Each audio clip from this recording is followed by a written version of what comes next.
Vande Devam Umapatim Suragurum Vande Jagat Karanam Vande Pannagabhushanam Mrigadharam Vande Pashunam Patim Vande Surya Shashanka Vanhinayanam Vande Mukunda Priyam Vande Bhakta Janashrayam Chavaradam Vande Shivam Shankaram Vande Bhakta Janashrayam Chavaradam Vande Shivam Shankaram.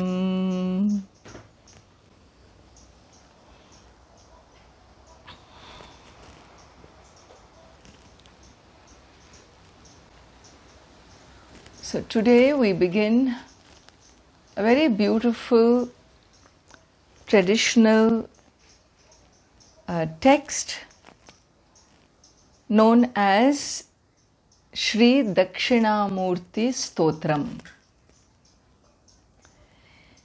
It is a text which has been attributed to Adi Shankaracharya.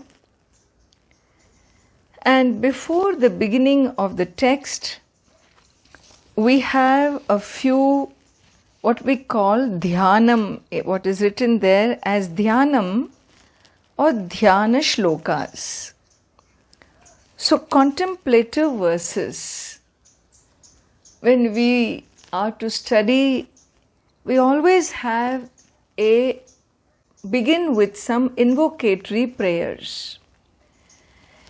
In these invocations, you have your visualization of the divine and you seek blessings from the Lord in a specific form, and then you begin your learning. Here, for this Daksinamurti Stotram, for this text that we have chosen, we have here not one verse as dhyanam, a contemplative verse. We are going to see 6 contemplative verses. All right. The whole text is only 10 verses, which is going to follow. But for that, we have 6 contemplative verses. So here, let us look at a few things. Number 1, it was very important for me to move into Daksinamurti Stotram after completion of our 7 to 8 different stotrams that we have been seeing since March. And I found every set of prayers that we learned to pray to the Lord in different powers, in different functioning, seeking blessings for different aspects of life that we face, yeah. So we need him as a doctor, therefore Vaidyanatha Ashtakam. We need him as a friend, and so Marga Bandhu Stotram. We need him in a form where we can visualize him, and so we had Shiva Manasa Puja. Different verses we did, different forms of prayers to Lord Shiva in different roles, different invocations. And as we moved along, elaborating each one, we found there was so much. So each of these was so rich with episodes and mythology and the cultural nuances and tremendous insights we got regarding the forms of worship, regarding whether the worship is physical or mental or recitational. Why is it the way it is? What are these different wonderful heritage expressions that we carry in this culture, well, we went into quite a elaborate detailing over the past 4-5 months now. It is only apt then that there is one beautiful stotram, I told you, where the Lord is Himself the Guru, where the Lord reveals Himself. This is called self-introduction, He introduces Himself as the original Guru. Never say you don't have a Guru. Always say, if you don't have a human Guru, always remember the Divine is your original Guru. So here in this beautiful set of verses we have Lord Shiva Himself as a Guru. Lord Shiva Himself is our Guru. And so I would like to introduce this topic to you. Whenever we talk about a stotram, the text is titled as Daksinamurti Stotram. Shlokam means a couplet. Alright, 2 lines makes a shlokam. Stotram refers to a set of shlokams, a set of couplets. So there is a series of verses when they are stringed together that becomes a stotram. Alright? And it refers to stuti. Stotram means stuti. Stuti means praise. So it is whenever you do a prayer, prayer is always in praise of the Lord, is it not? It's always in praise of the Lord.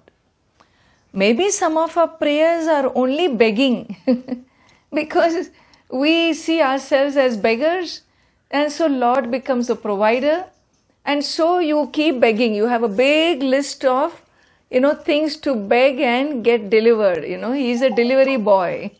The Divine becomes the delivery boy who has to deliver all that you beg Him for. So that's one type of prayer. Appealing, artha bhakta, appealing in distress. When you're in distress, then you seek His blessings. But Daksinamurti Stotram is a set of prayers. There are 2 things here. Very unique it is. What is unique is, it is a set of verses which are in praise of the Lord. In praise of the Lord. When it is in praise of the Lord, why do you praise the Divine? Simply glorifying and praising the Divine is for me to get His blessings.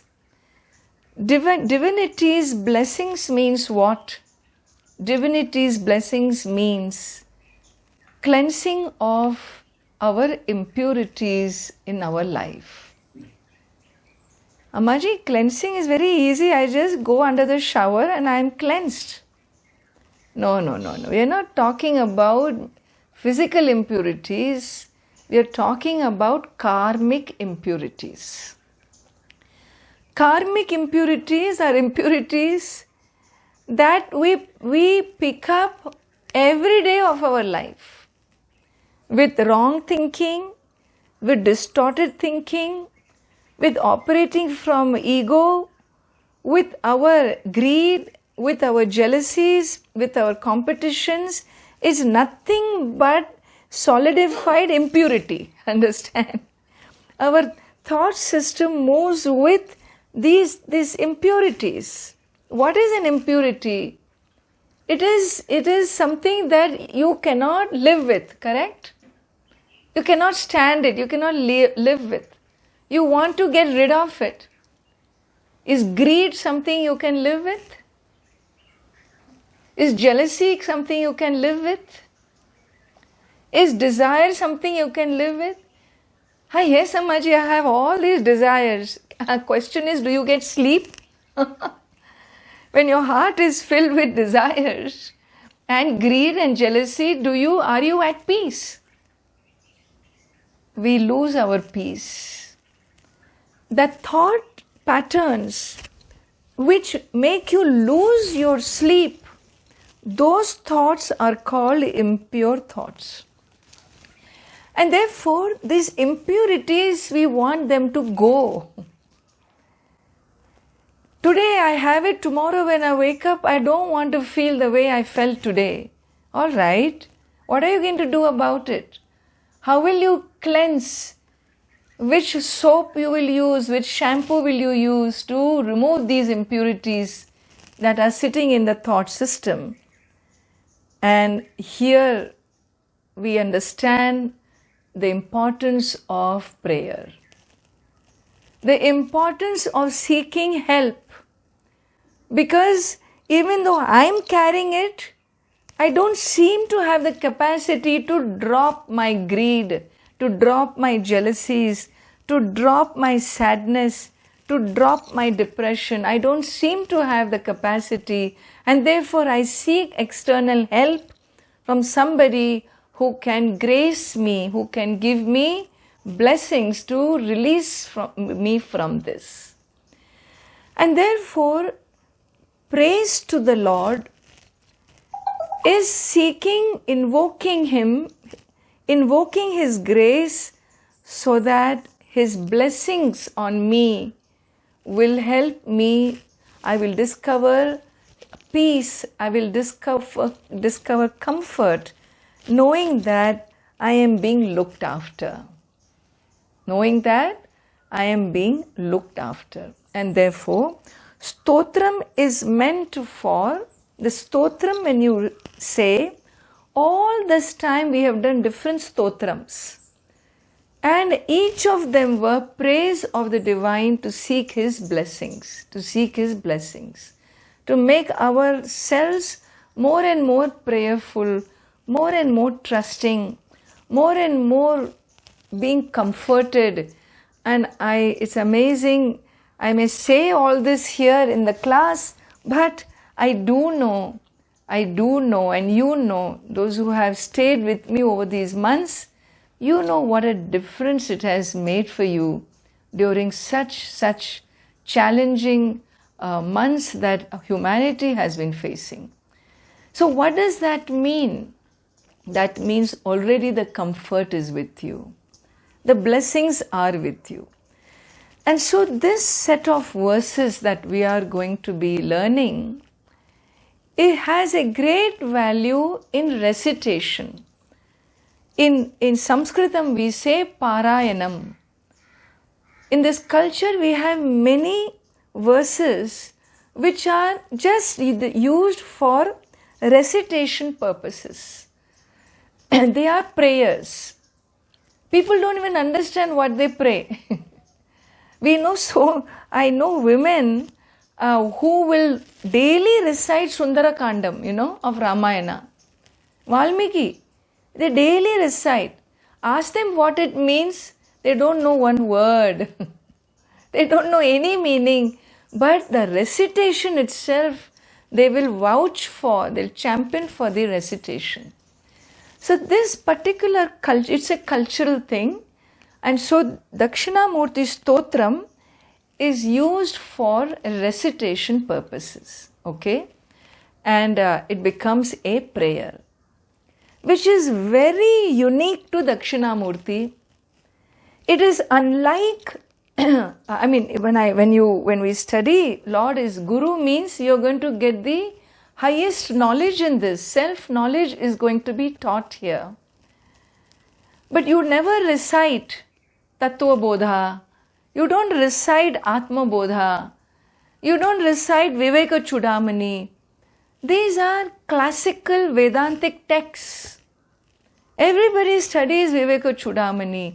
People study these wonderful Panchadashi, there are great texts written. You don't recite them. Why not? They also have shloka, but they don't have the value that Daksinamurti has. Understand? This set of verses is not only for unfolding of the self-knowledge, but it is also a prayer because Lord Shiva himself is the Guru here. And so here we say, he is called, the Lord is called here Adi Guru. Adi Guru. Adi means the original Guru.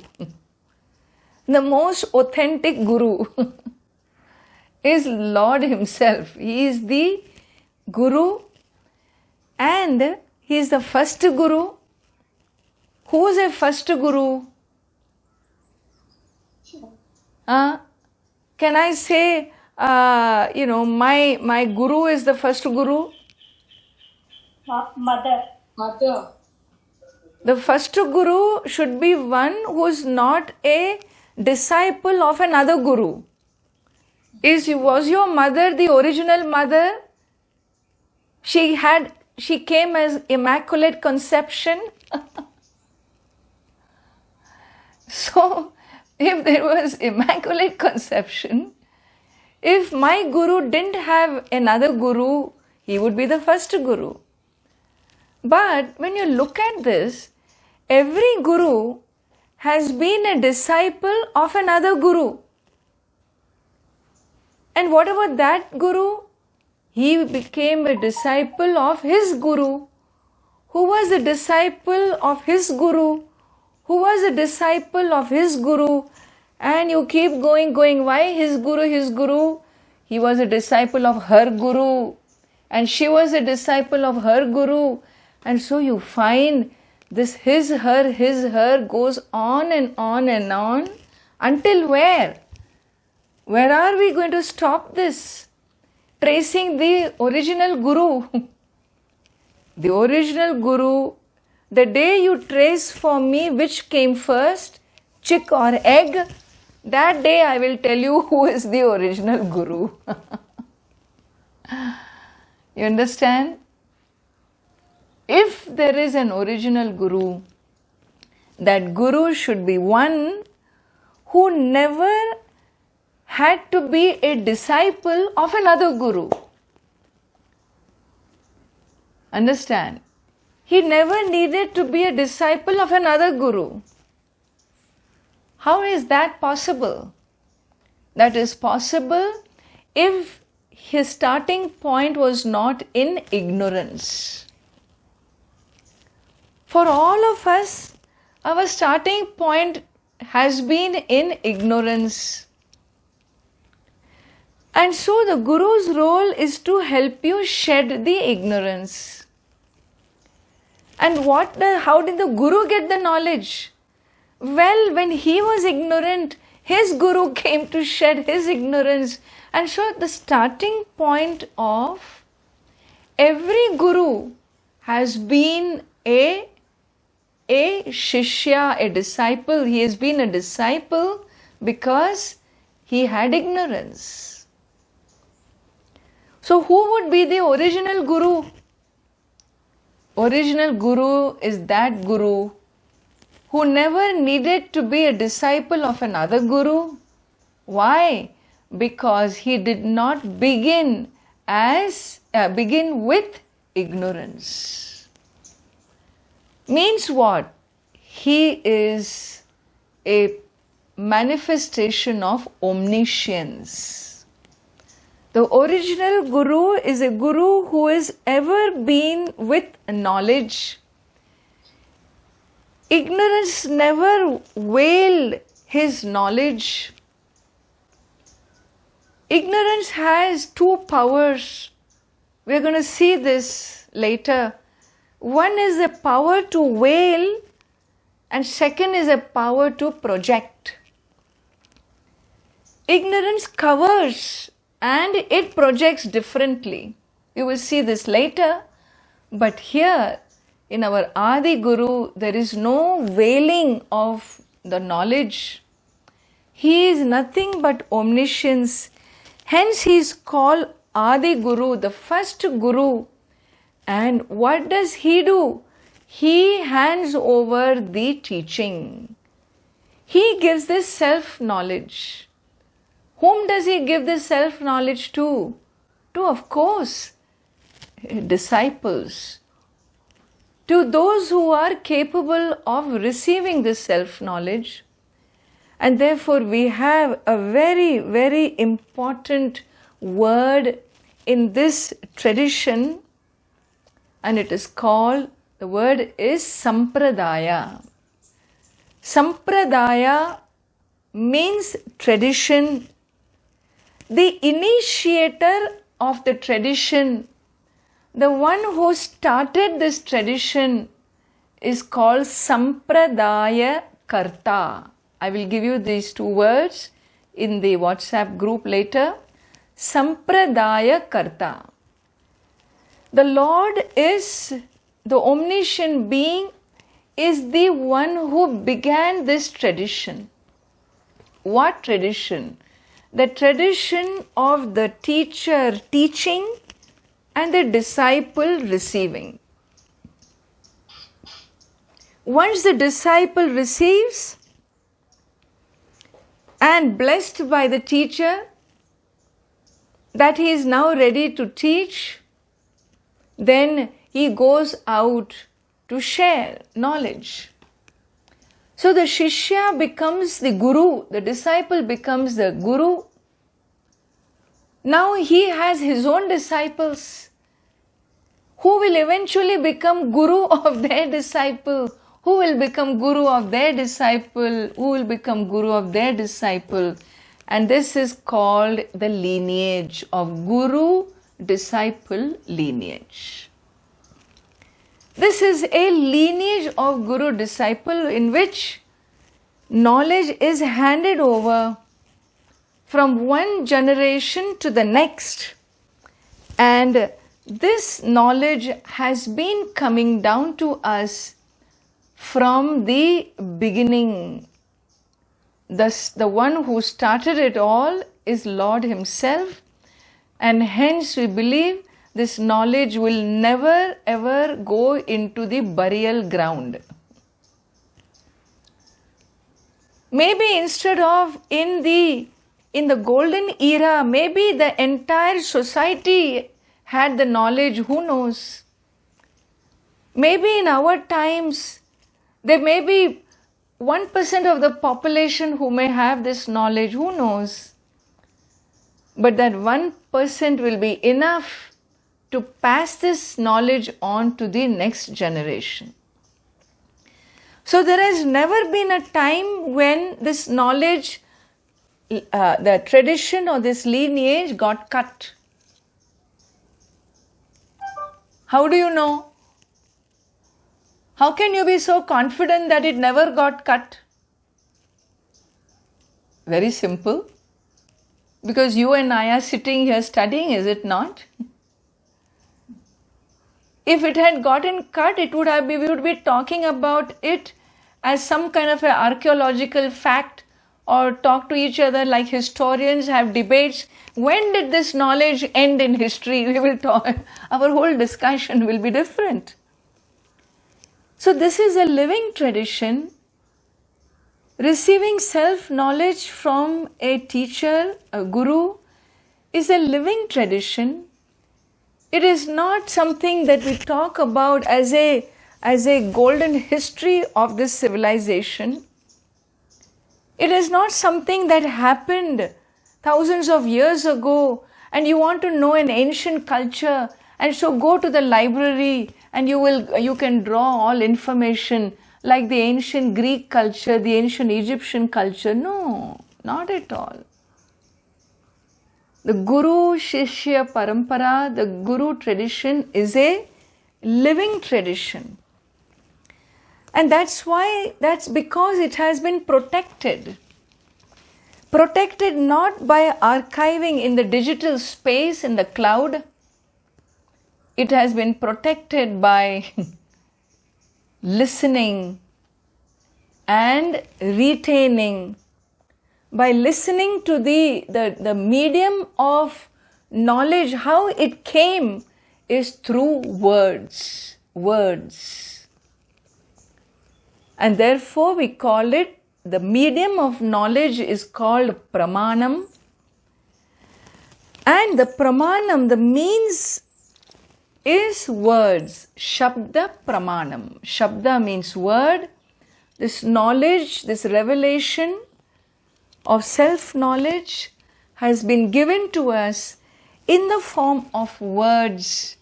And this is the living tradition. Those words we call as Veda.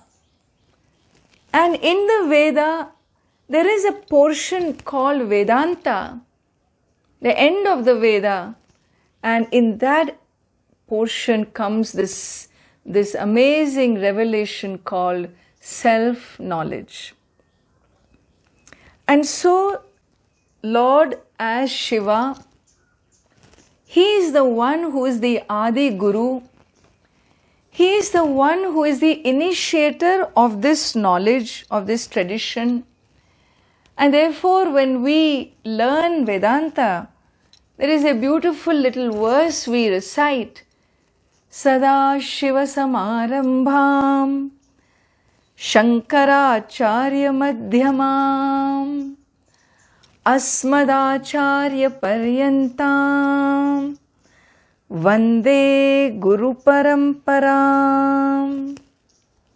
Vande means my salutation. My salutation to this parampara. Parampara is a tradition. My salutation to this tradition of gurus. Vande Guru Paramparam. What tradition is this? What is this guru tradition? Sada Shiva Samarambham. Arambha is beginning. Samarambha is the perfect beginning. This tradition had a perfect beginning. It started with Lord Shiva himself. So Sada Shiva refers to Lord Shiva himself. And then it came down, and then what? Did it disappear? Like when you ask somebody, to give you some, some gift has come, right? Some gift has come during Christmas and now it has reached the post office.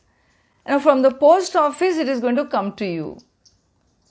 So by the time it reaches your doorstep, 3 things are missing already. How is it missing? Because the postmaster was somebody who needed what you were going to get. The delivery boy needed something you were going to get. And therefore, by the time it comes to you, your gift is half taken away. So Lord Shiva started beautifully, but over the thousands of years, literally thousands of years, how was it handed down? Imagine if every guru who came into the tradition kept back a little bit, little bit. Like whenever I go to people's homes, and then sometimes there is some dish which is so good. And then you tell, hey, you give me the recipe for this, okay? This is so tasty. And say, of course, sure. And they give you the perfect measurements, everything they give you, and you say, great, I'm going to make this now. And you come to your kitchen and you want to show off to your family members a new item, and you make that item. You think you will be able to duplicate? Can you reproduce? Not that you are not a good cook, you are a super cook. But the problem is that special ingredient, there is always a secret ingredient of a good cook. She's not going to just give away her secret ingredient. And so you have every taste in the world is there except that special taste that she had brought about. Yeah? Imagine if every guru in the tradition kept back a little bit. what will you get? In our generation, especially in this corona times, what will we get if every guru in the previous generation held back 1%, 5%, 2%? And therefore, it is very important to which guru you go to. It's very important that there are today gurus are dime a dozen in our world. We're starting from Google Guru. You can turn any guru, switch them on, switch them off, as and when you want. You can be cooking food and listening to a lecture. You can be driving. You can be doing whatever you want. Well,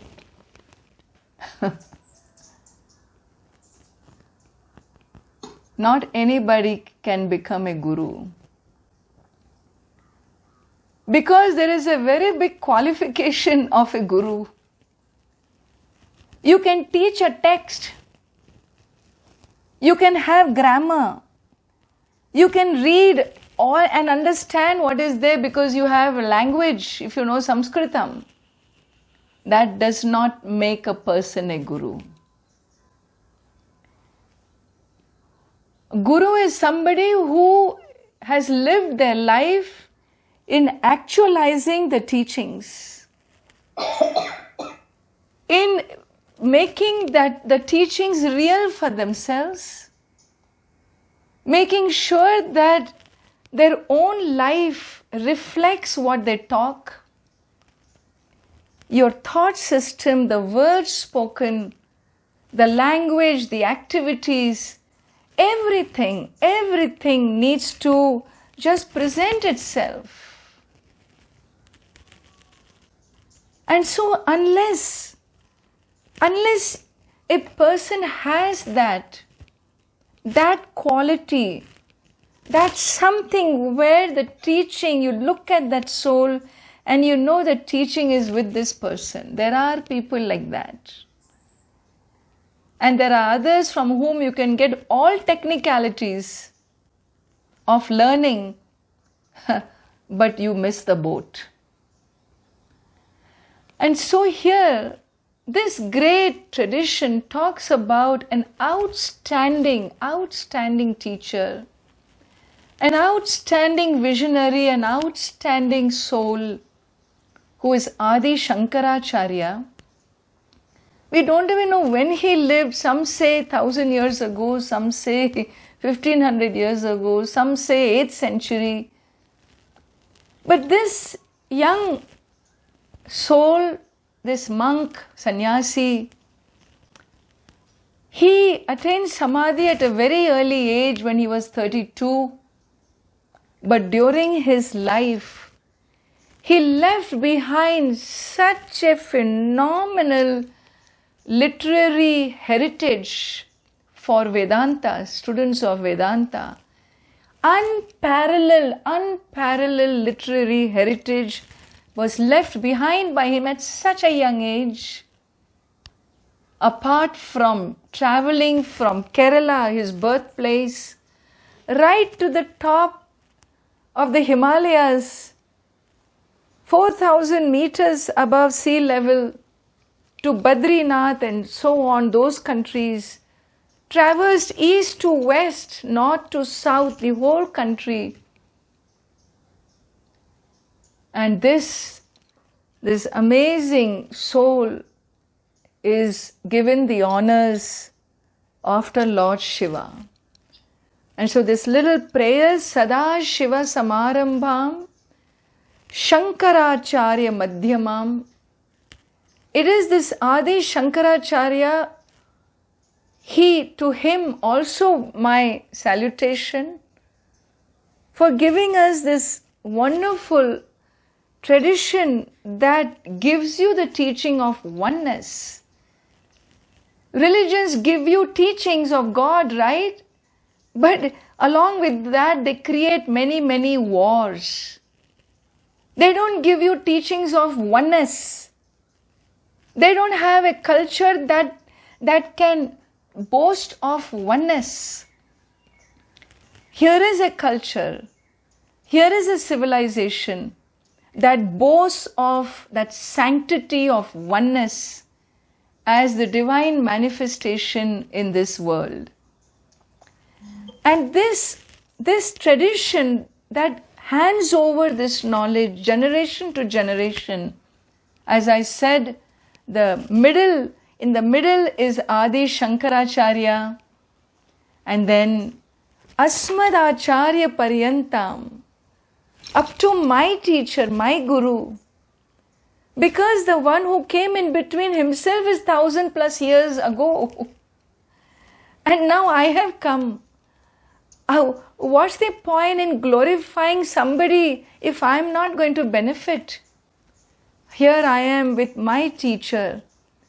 And I am to benefit this great, great traditional teachings and to the entire, therefore, beginning from my teacher up to the divine, or you can say beginning from the divine up to my teacher, which ensures the unbroken link, the guru-disciple link of this tradition, a unique link protected by this civilization.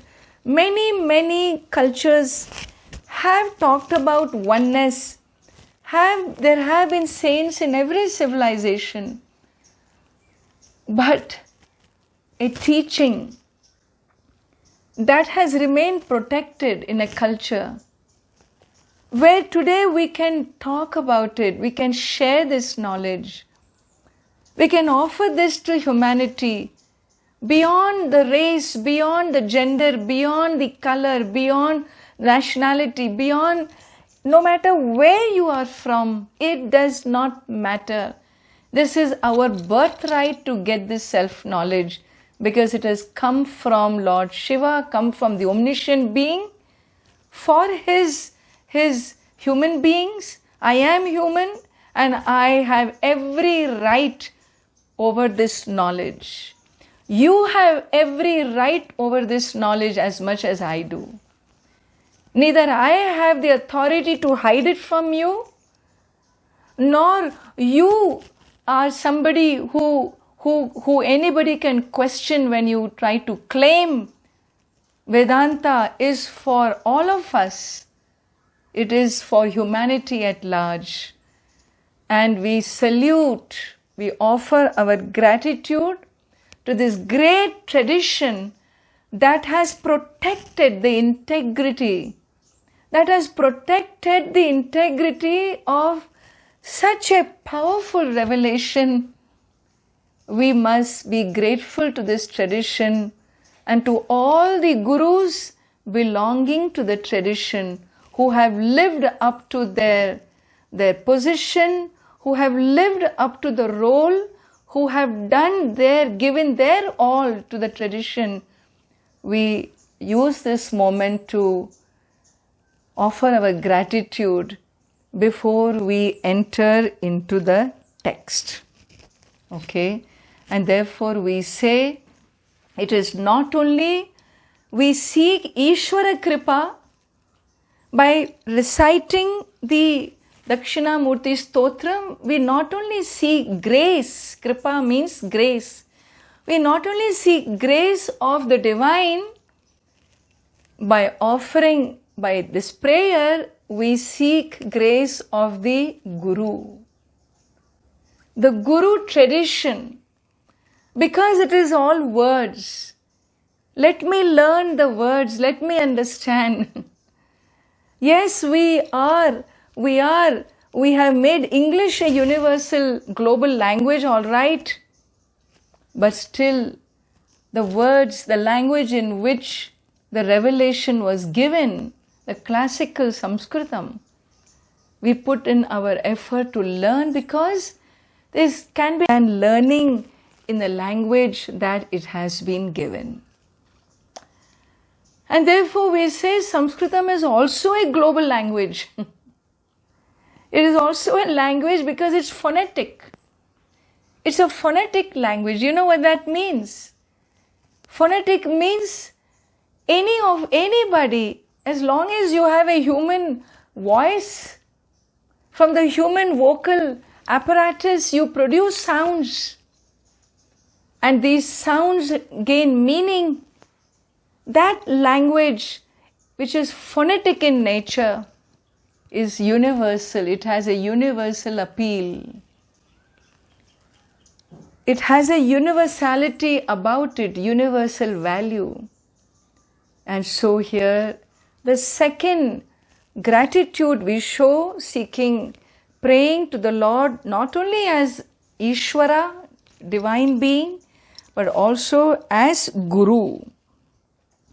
And the third point here that I want to make is that while this Dakshinamurti Stotram is a praise to the Lord, it also reveals the knowledge of oneness. It is a Vedantic knowledge, the knowledge given in the Upanishads, the knowledge that is boasted of in the Bhagavad Gita. If you don't have time to study all that, then just hang on for 10 verses to be completed. These 10 verses of Dakshinamurti Stotram, attributed to Adi Shankaracharya, the great saint, well, these 10 verses are complete in themselves.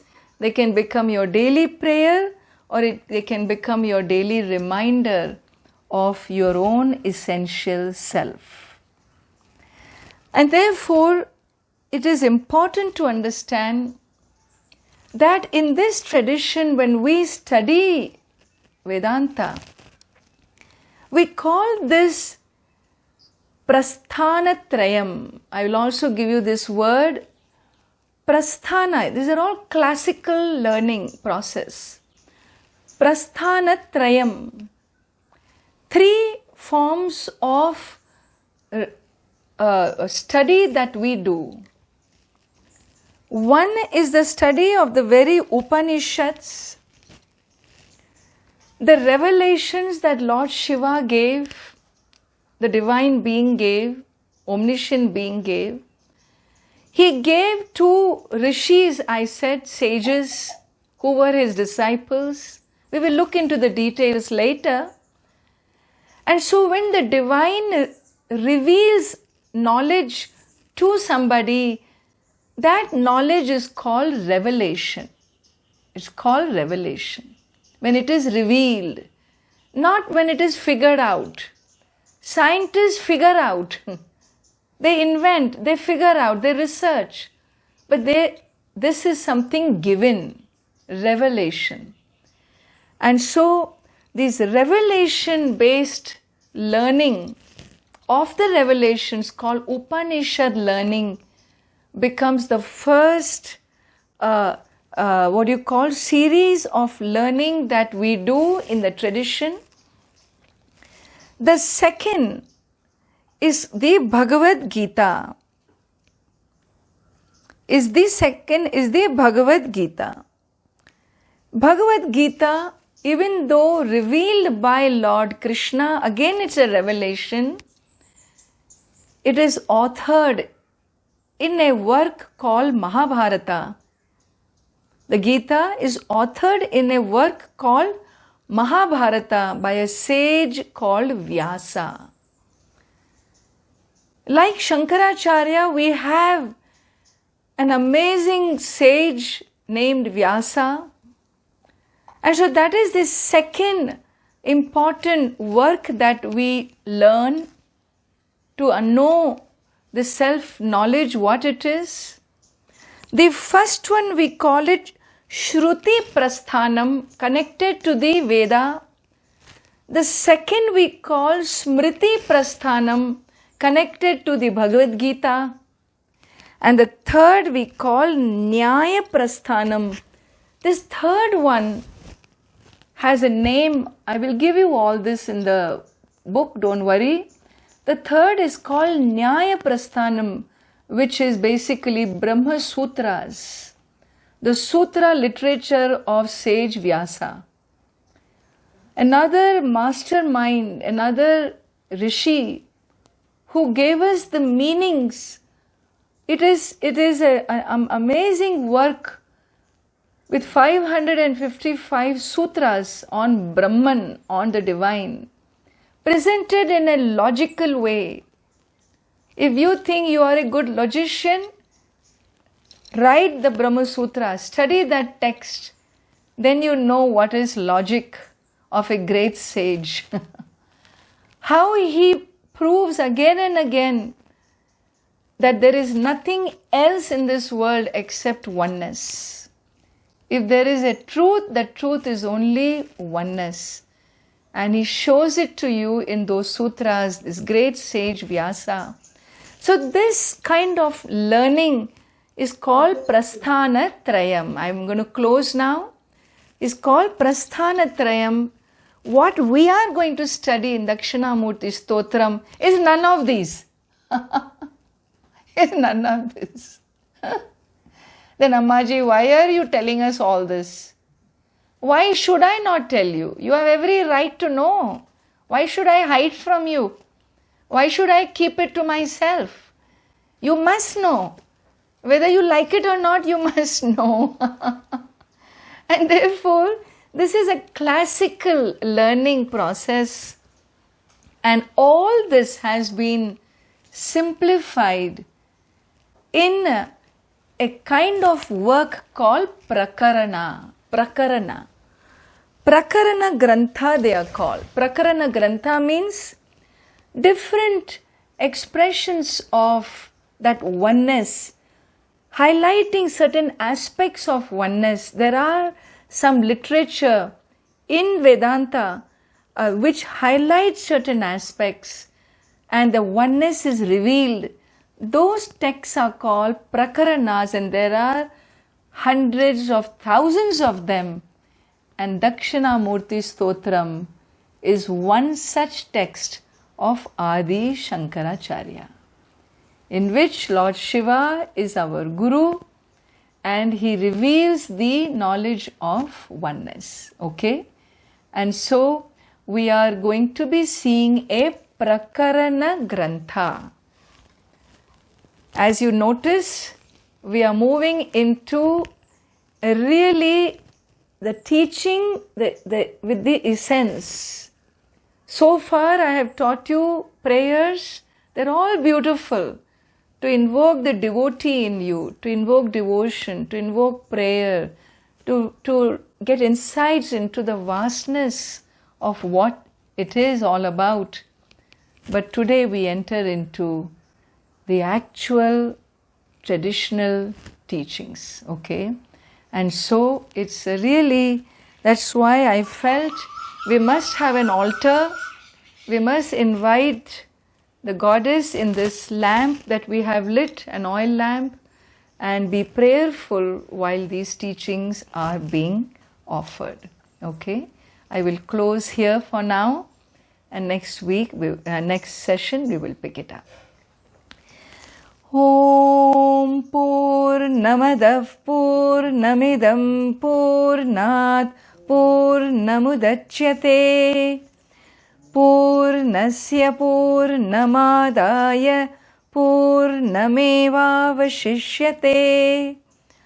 Om Shanti Shanti Shanti. Harihi Om. Shri Gurubhyo Namaha.